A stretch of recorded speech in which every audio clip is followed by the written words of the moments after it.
Hey, what's up? Kembali lagi di channel gua, Gregor.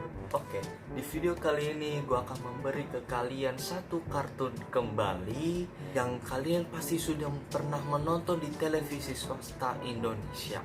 Kalau kalian mau ingin tahu, jangan lupa subscribe channel gua, like, share, dan juga komen. Oke? Siapa sih yang gak kenal yang namanya kartun Upin dan Ipin? Pasti kalian tahu lah. Kalau kartun Upin dan Ipin ini menggunakan bahasa Malaysia, ada juga yang namanya Susanti itu menggunakan bahasa Indonesia.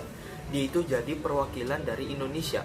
Jadi serial kartun Upin dan Ipin ini itu berasal dari Malaysia, dan sudah banyak sekali negara yang menayangkan serial kartunnya.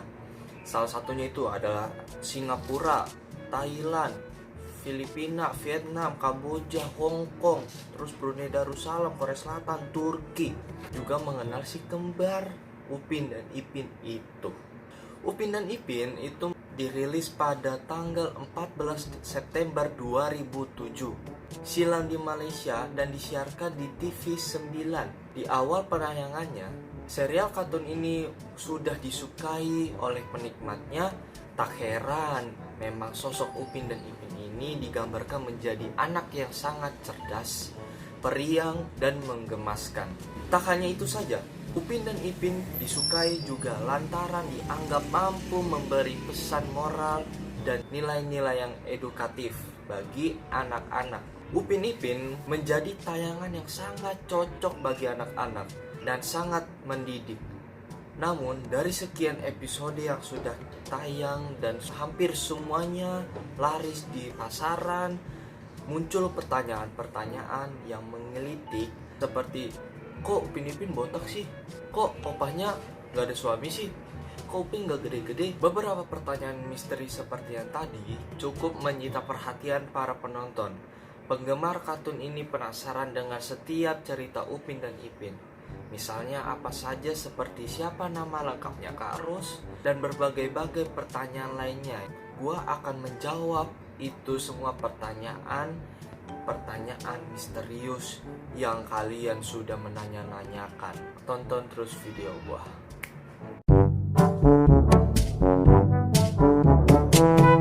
Tak sedikit penonton yang penasaran dengan penampilannya si kembar, yaitu si Upin dan si Ipin. Penampilan Upin dan Ipin ini mudah dibedakan dengan rambutnya. Hanya ada satu rambut yang melengkung di atas palanya, yaitu adalah si Upin, dan pala botak kayak biji melinjo itu adalah si Ipin. Selain itu, warna baju pun kita sudah bisa mengenal, yaitu adalah si Ipin atau si Upin. Kalau si Upin itu adalah bajunya warna kuning dan di tengahnya itu adalah huruf U. Kalau si Ipin itu adalah bajunya warna biru dan di tengahnya ada huruf I. Dari beberapa sumber sudah mengatakan ada alasannya mengapa si anak kembar ini, yaitu si Upin dan si Ipin, itu tidak mempunyai rambut. Ternyata di balik pertanyaan itu adalah satu hal, yaitu adalah demi mengurangi biaya produksi dalam 3D. Pihak produksi membuat gaya rambut Upin dan Ipin botak dengan tidak menggambarkan rambut pada karakter Upin dan Ipin, maka anggaran bisa ditekan. Itulah alasannya mengapa sampai sekarang Upin dan Ipin botak.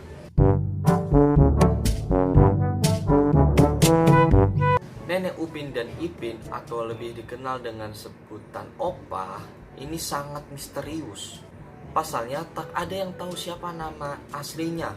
Namun kemudian misteri ini mulai terpecahkan berkat episode ke-8 dengan judul Upin dan Ipin Kesayanganku bagian 2 dan 3. Dalam episode ini tersebut diceritakan isi dari kamar rahasia sang nenek. Upin dan Ipin menemukan sebuah buku yang menceritakan kenakalan Kak Ros saat masih kecil yang ditulis oleh kedua orang tuanya. Setelah itu mereka juga membaca tulisan tentang masa lalunya Opa atau masa mudanya Opa yang dipanggil dengan sebutan Cik Siti. Opa memiliki suami bernama Abang Gani. Dari situlah ketahuan bahwa nama asli Opa itu adalah Siti dan suaminya adalah Gani.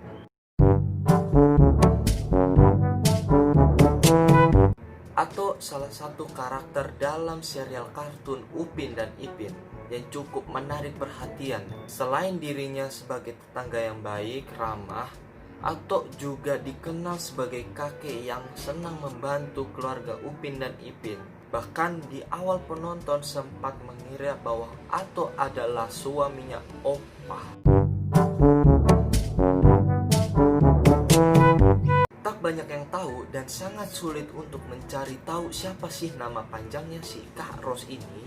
Namun ada sumber yang menyatakan bahwa Kak Ros ini memiliki nama lengkap, yaitu Ginny Roselia Fatullah. Hal tersebut muncul di laman Wikipedia 2012. Tak bisa dipastikan nama asli dari Kak Ros itu sebenarnya karena informasi tersebut tidak pasti. Banyak yang bertanya, mengapa sih anak kembar ini tidak mempunyai orang tua, atau kenapa sih si Upin dan Ipin ini hanya hidup berempat saja, yaitu Upin, Ipin, Kak Ros, dan juga si Opas. Kemana orang tuanya? Siapa orang tuanya? Oke, gua akan menjawab. Dari awal kemunculan Upin dan Ipin, penggambaran mengenai kedua orang tuanya Upin dan Ipin terbilang sangatlah jarang. Penonton hanya tahu bahwa kedua orang tuanya ini telah meninggal dunia. Dalam episode yang sama dengan terbongkarnya misteri siapa nama si Opa, sosok orang tua Upin dan Ipin ikut terkuak. Ayah dari Upin dan Ipin diketahui berprofesi sebagai aska, atau kalau di Indonesiain sebagai tentara. Mengenai siapa nama ibunya belum dapat terpecahkan hingga kini. Namun untuk nama ayahnya kemungkinan adalah Fadullah, sesuai dengan nama belakang yang diperkirakan dengan nama lengkapnya si Kak Ros. Kepastian ditunggu aja episode yang akan membongkar misteri ini. Hal yang menarik menjadi misteri adalah mengenai orang tuanya Upin dan Ipin. Sejak awal memang tak ada yang tahu apa penyebab kematiannya orang tua Upin dan Ipin. Beberapa orang mengatakan orang tua Upin dan Ipin meninggal akibat sebuah kecelakaan saat mereka hendak berlibur ke rumah Opa. Namun ada juga yang mengatakan bahwa ayah dari Upin dan juga si Ipin meninggal saat bertugas dan ibunya meninggal saat melahirkan keduanya. Belum ada kejelasan yang pasti mengenai kematian si orang tuanya Upin dan Ipin.